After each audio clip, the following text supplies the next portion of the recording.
Ayan na, narito po, si kapatid na DK. Ang DK. Pasok. Ting, yuhu. O ano Yun. bang topic natin ngayon, boss? Mukhang love story topic po tonight, ah. Opo, hindi pinapayagan mag-asawa. Oo, yan ba yung post, boss, dun sa Facebook? Opo, Nabanggit mo ba kung sino yan? hindi pa. Nabanggit lang din kasi sa akin kanina yan, eh. Opo. Hindi ko nga ma-post dahil ang dami kasalta. Pero sige, go ahead, boss. Oo. Yan yata yung ano, no? Hindi pinayagan tapos nagpakasal pa rin sila. Opo. Mukhang ganyan din love story ng buhay mo, boss, di ba? Hindi pa. Hindi umabot sa paalamanan. Oo. So, ang alam ko, boss, meron kang asawa, di ba? Opo. Oo. Kaya wag nang hirit-hirit pa. Pag agnostic ka talaga, wala nang Christian. Pap- Papogi effects ka pa eh. Pag talina. Hmm. Kumanta Kumanta. Kagabi. Sino kumanta? Ah, Ah, sino? basta. Sige, go.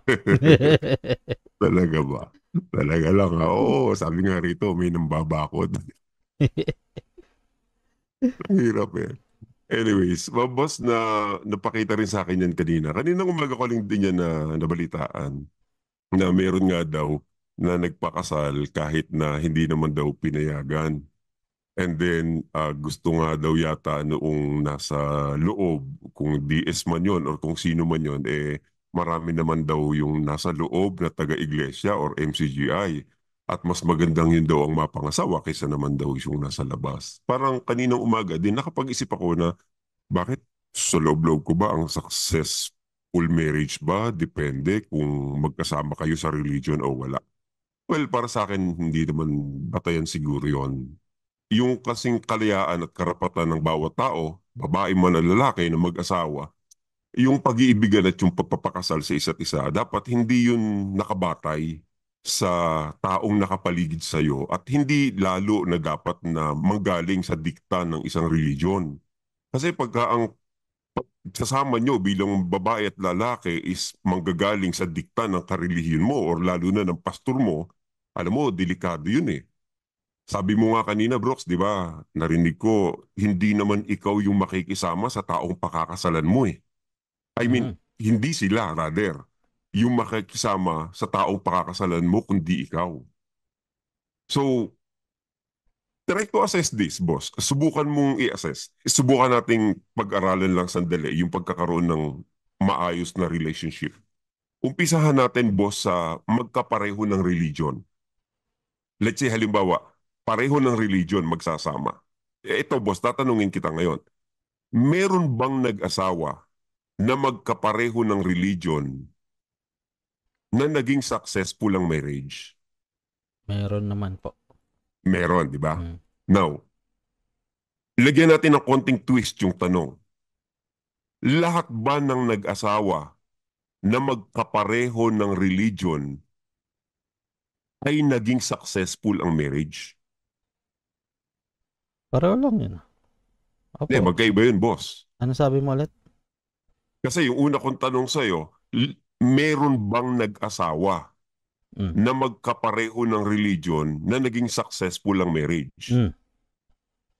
Meron, di ba? Opo. Magkapareho yung religion nila. Naging successful ba yung marriage nila? Meron ba no wala? Meron po. Meron nun. Pero ang tanong, lahat ba ng nag-asawa na magkapareho ng religion naging successful Ah, ang marriage? lahat ba? Ay, hindi po. So, hindi lahat. Mm. So, lagyan natin uli ng konting twist. Meron bang nag-asawa na magkaiba ng religion na naging successful ang marriage? Meron po. Meron, di ba? Magkaiba yung religion nila, naging successful ang marriage. Opo. Lagyan natin ng konting twist ulit. Lahat ba ng nag-asawa na magkaiba ng religion naging successful ang marriage? Hindi po. Hindi. So, I-summarize natin, merong nag-asawa, magkapareho ng religion na nagkasundo. Tama? Opo. Pero meron din bang naghihiwalay? Meron din po. Meron. And we cannot deny that. Magkapareho ng religion, nagkasundo. Yes, we can't deny. Pero meron din bang naghihiwalay? Yes, we can't deny. Meron bang nag-asawa magkaiba ng religion na nagkasundo? Meron po. Yes, meron. Pero meron din bang naghiwalay? Meron din po. Yes, meron. Para ba sa halimbawa ganito, batayan ba ng pagiging basketball star yung nanggaling ka sa isang prestigious na university? Hindi po. Hindi eh.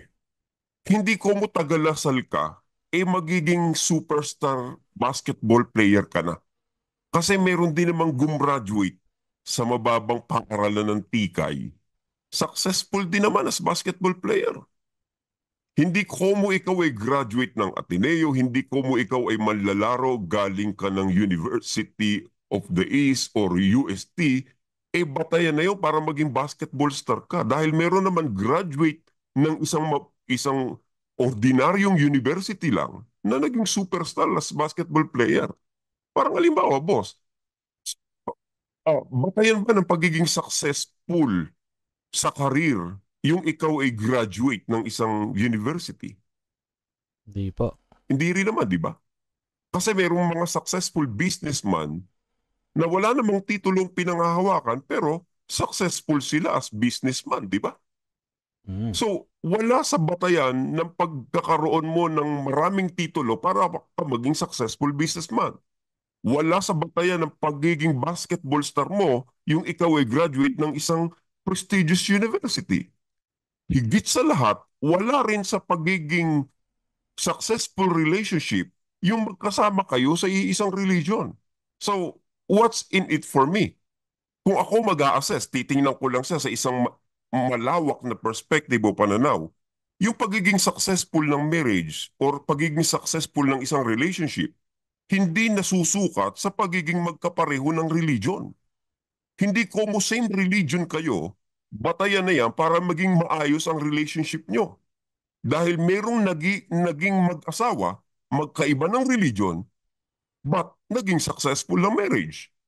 So, Mhm. nasaan ang sikreto ng pagkakaroon ng maayos or successful na relationship? For sure, hindi yan sa pagkakaroon ng common religion ng both partners. And for me, kung ako lang ang mag-a-assess sa hinabahaba ng araw at taon na nabuhay tayo sa mundo, maraming mga factor na dapat kang i-consider. Isa siguro sa mga sikreto riyan, Brooks, is yung pagkakaroon nyo ng open communication. Yung pagkakaroon nyo ng respeto. Yung pagkakaroon nyo ng acceptance or kaya nyong tanggapin ang pagkatao ng isa't isa. For me, yun ang isang malaking common factor or may isang malaking sandigan para mabuo ang isang matibay na pamilya. Hindi depende sa pagiging magkasama nyo sa religion. Kasi, tingnan mo Brox kapag palagi kayong nag-uusap, open ang relationship nyo. Yung gusto nung isa, pinag-uusapan nyo. Yung ayaw nung isa, pinag-uusapan nyo. So, pagka may open communication kayo, alam nyo sa isa't isa kung ano yung gusto nyo at ayaw nyo, magkaiba man kayo ng religion, lalakipan mo yun ng respeto sa isa't isa at tatanggapin nyo ang isa't isa, pansinin mo, Brox, magiging successful ang marriage. Mm. Wala dun sa pagiging magkasama nyo lang sa religion. Bakit? Tingnan mo to. Maglagay tayo ng deduction. Magkapareho man ng religion nyo, wala naman kayong open communication. Palagay mo, Brooks, ano mangyayari sa relationship? Wala rin po. Maguguho rin. Bagsak din yon. Mm. Magkapareho nga kayo ng religion, wala naman kayong open communication. Bagsak din ang relationship nyo. Dagdagan pa natin ng isa. Magkapareho kayo ng religion, wala naman kayong respeto sa isa't isa. Successful ba marriage? Hindi po. Hindi ba bagsak din? Magkapareho nga kayo ng religion, hindi nyo naman tanggap ang isa't isa. bagsak din ang relationship nyo.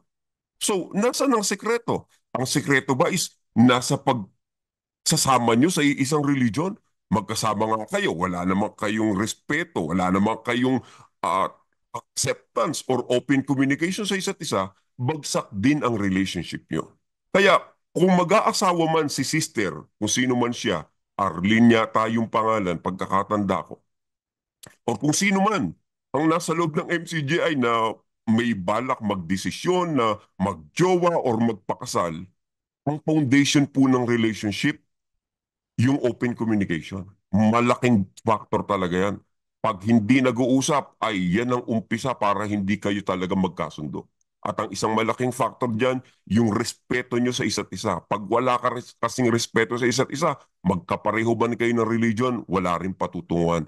At higit sa lahat, yung pagtanggap nyo sa isa't isa. Most likely, yung relationship nyo will grow. Nandun ang credit nun. Wala sa peste at basurang paniniwala na dahil magkasama kayo sa iisang religion. Bakit? Lahat ba ng nasa loob ng MCGI matino? Hindi po. At lahat ba naman ng nasa labas ng MCGI ay masama? Hindi po. No. It's all about dedication nyo, bawat isa, pagmamahal nyo sa isa't isa, yung tiwala nyo sa isa't isa, yung unawaan nyo sa isa't isa, nandyan yung suporta nyo sa isa't isa, yung pagtatanggapan nyo, yung paggalang nyo sa isa't isa. Kaya sa lahat ng mga gustong magsama, gustong magjowa, sino ba gusto mong alam na magjowa dyan, boss? Hindi ko alam eh. Sino ba? Hindi, meron akong isang alam dyan, gustong magjowa eh. Pero sa lahat ng mga gustong magjowa, gustong maghanap ng partner, malaki po ang mundo. Hindi po nakakonfine yan sa loob lang ng isang religion. Minsan nga, mas makikita mo pa yan sa labas ng religion nyo.